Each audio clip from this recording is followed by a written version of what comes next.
আসসালামু আলাইকুম। অনেকেই জানতে চান ফিজিওথেরাপি, অকুপেশনাল থেরাপি এবং স্পিচ অ্যান্ড ল্যাঙ্গুয়েজ থেরাপির মধ্যে বেসিক ডিফারেন্সটি কি। আমি আজকে একটি ছোট্ট উদাহরণের মাধ্যমে এই বেসিক ডিফারেন্সটিকে তুলে ধরার চেষ্টা করছি। ধরে নিন আমার ফ্যামিলিতে সিনিয়র পার্সন একজন আছেন, কিংবা আমার প্যারেন্টস হতে পারেন, আমাদের গ্র্যান্ড প্যারেন্টস হতে পারেন। কোনো একটি কারণে তিনি স্ট্রোক করেছেন, সিভিএ, এবং করার পর তার যেটি হয়েছে যে লেফট সাইডের তার প্যারালাইসিস হয়ে গেছে।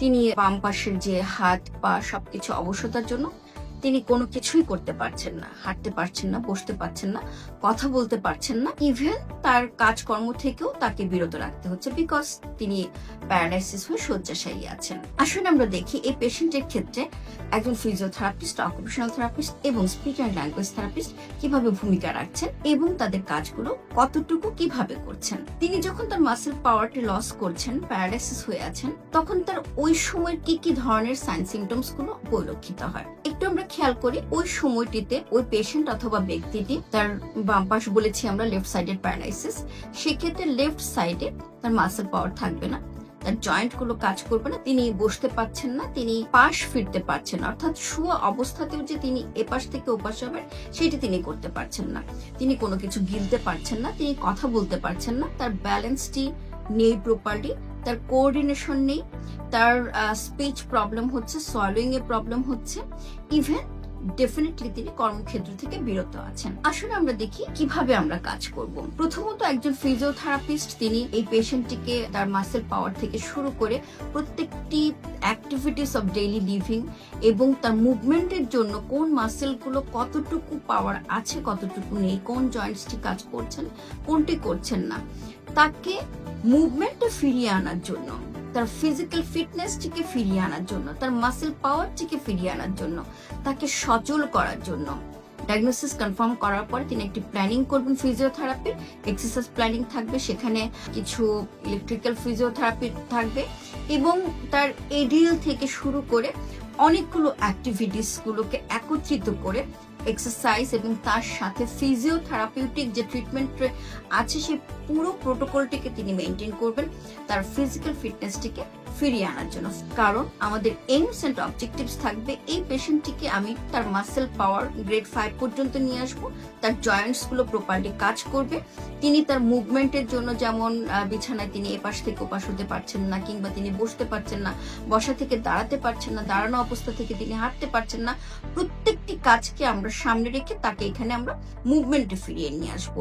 এখন কোশ্চেন আসে, তিনি কথা বলতে পারছেন না, ওনার গলৎকর্ণে প্রবলেম হচ্ছে, সোয়ালোইং এ প্রবলেম হচ্ছে, স্পিচ লস হয়েছে এবং ফেসিয়াল যে মাসেল গুলো সেগুলোরও উইকনেস আছে এবং অনেক সময় আই ব্লিঙ্কিং অফ হয়ে যায়, কিংবা তিনি করতে পারেন না প্রপারলি।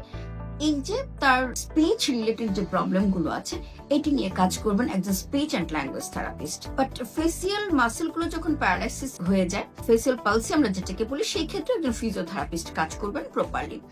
দেন কোশ্চেন আসে, যখন তিনি লিখতে পারছেন কিংবা লিখতে পারছেন না, তার মাসেল পাওয়ার যতটুকু ফিরে আসছে, তিনি মুভমেন্ট করতে পারছেন, তিনি হাঁটতে পারছেন, বসতে পারছেন, কর্মদক্ষতাটা তাকে ফিরিয়ে দিতে হবে, তাকে অকুপেশনে ফিরিয়ে নিয়ে যেতে হবে। উনি যে বাসায় বসে আছেন, এই যে তার বসে থাকা, তার সাইকোলজিক্যাল ডিপ্রেশন তৈরি হয়, তিনি মনে করছেন যে আমি বোধহয় পরিবারের জন্য একটা এক্সট্রা ম্যান হয়ে গেলাম, আমার বোধহয় কোনো ভ্যালু নেই আমার ফ্যামিলিতে। অকুপেশনে যখন আমরা তাকে ফিরিয়ে নিয়ে যাব, তখন যে কোশ্চেনটি আসে যে এই পেশেন্টটি যখন তার কর্মক্ষেত্রে গেলেন, সেই কর্মক্ষেত্রে গিয়ে তিনি আসলে কিভাবে কাজ করছেন। যেহেতু উনি স্ট্রোক করেছিলেন এবং তার প্যারালাইসিস ছিল one part of the body, সেক্ষেত্রে ডেফিনেটলি তার কিছু ডিসএবিলিটি গ্রো করতে পারে, মাইল্ড অথবা মডারেট টাইপ। যেমন উনি হয়তো বা চেয়ার প্রপারলি বসতে পারলো, প্রপারলি লিখতে পারছেন না, তার যে ফিঙ্গার মুভমেন্ট গুলো এবং ফিঙ্গার মাসেলের যে মাসেল পাওয়ারটুকু তার প্রপারলি আসেনি, তাকে একটি পেন হোল্ড করার জন্য তার ফাইন মোটর মুভমেন্ট গুলো ফিরে আসা খুব জরুরি। ফাইন মোটর মুভমেন্ট গুলো হয়তো বা আসেনি, কিংবা তাকে লেখার জন্য 3টি আঙ্গুলকে তিনি একত্রিত করবেন, একটি পেনকে তিনি হোল্ড করবেন, দেন তিনি লিখলেন, এই ক্যাপাসিটি তার ব্যাক করেনি। এই ক্ষেত্রে একজন অকুপেশনাল থেরাপিস্ট যেমন তার আর্গোনমিক্স থেকে শুরু করে অকুপেশনাল যে তার সেট আপটি রয়েছে, তিনি কিভাবে বসবেন, তার টেবিলের হাইটটি কতটুকু হওয়া উচিত, কোন হাইটে উনি কাজ করলে তার ভেতরে কমফোর্টনেস থাকবে, তিনি প্রপারলি কাজ করতে পারবেন, এই প্রত্যেকটি প্ল্যানিং অফ দ্য ট্রিটমেন্ট একজন অকুপেশনাল থেরাপিস্ট করবেন। এবং তিনি যদি লিখতে না পারেন, তাকে splinting one types of equipment, যেটি অকুপেশনাল থেরাপিস্টের একটি ভাইটাল রোল ওনারা এখানে প্লে করেন, তিনি সেই স্প্রিন্টটিও তাকে দিতে পারেন এই কলমটিকে হোল্ড করার জন্য, লেখার জন্য। অনেক সময় তিনি হয়তো বা প্রপারলি বসতে পারছেন না, তাদের কিছু সাপোর্টিভ এবং মডিফাইড চেয়ার এবং ইকুইপমেন্টের প্রয়োজন হয়, সেটিও তারা দিবেন। এবং ওই জায়গাটিতে যেন বসে উনি প্রপারলি ওনার কাজটি করতে পারেন, সেটার জন্য তাকে যে মডিফাইং টেকনিকটাকে ইন্ট্রোডিউস করা, তাকে ইকুইপমেন্ট দেওয়া, সাপোর্টিভ ইকুইপমেন্ট থেকে শুরু করে, এবং লেখার জন্য তার হ্যান্ড থেরাপি এবং হ্যান্ড অ্যাক্টিভিটিস গুলোকে ব্যাক করানোর জন্য যে ট্রিটমেন্ট গুলো আছে, প্রত্যেকটি প্ল্যানিং একজন অকুপেশনাল থেরাপিস্ট করাবেন। এবং মাথায় রাখতে হবে, সামটাইমস এমন হয় যে একজন স্ট্রোক পেশেন্ট হয়তো বা তিনি অনেকটুকু মুভমেন্ট ফিরে পেয়েছেন, অনেকটুকু মাসেল পাওয়ার ফিরে পেয়েছেন এবং অন্যান্য কাজ করতে পারছেন, বাট তার ADL activities of daily living এর কিছু কাজ আছে যেটা উনি প্রপারলি করতে পারছেন না। একটি শার্ট কিভাবে পরতে হবে উনি বুঝতে পারছেন না, উনি প্রপারলি খেতে পারছেন না, দেখা যাচ্ছে যে উনি মুষ্টিবদ্ধ করে যে ভাতটি নিবেন মুখ পর্যন্ত সেটি পারছেন না। অর্থাৎ এই জায়গাগুলোতে তার একটি মডিফাইং স্পুনের প্রয়োজন হতে পারে। তার এই অ্যাক্টিভিটিস গুলো করার জন্য কিছু কিছু মাসেল পাওয়ার ওনার এখনো ডেভেলপ হয়নি।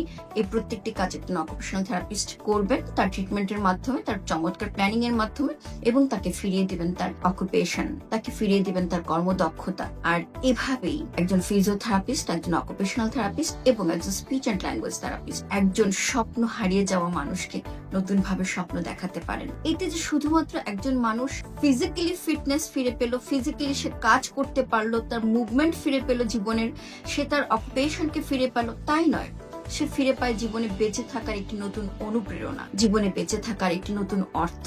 এরকম ভাবে আমরা নিউ হোপ, নিউ ড্রিম এবং পজিটিভ মাইন্ড সেট আপ করে একজন মানুষকে ফিরিয়ে দেওয়া হয় একটি মিনিংফুল লাইফ। এই মিনিংফুল লাইফটি তিনি লিড করেন তার জীবনের অর্থকে, জীবনের স্বপ্নকে আরো সুন্দরভাবে সাজিয়ে তুলতে। এভাবে কাজ করে চলেছে a team of rehabilitation professionals. Thank you for today.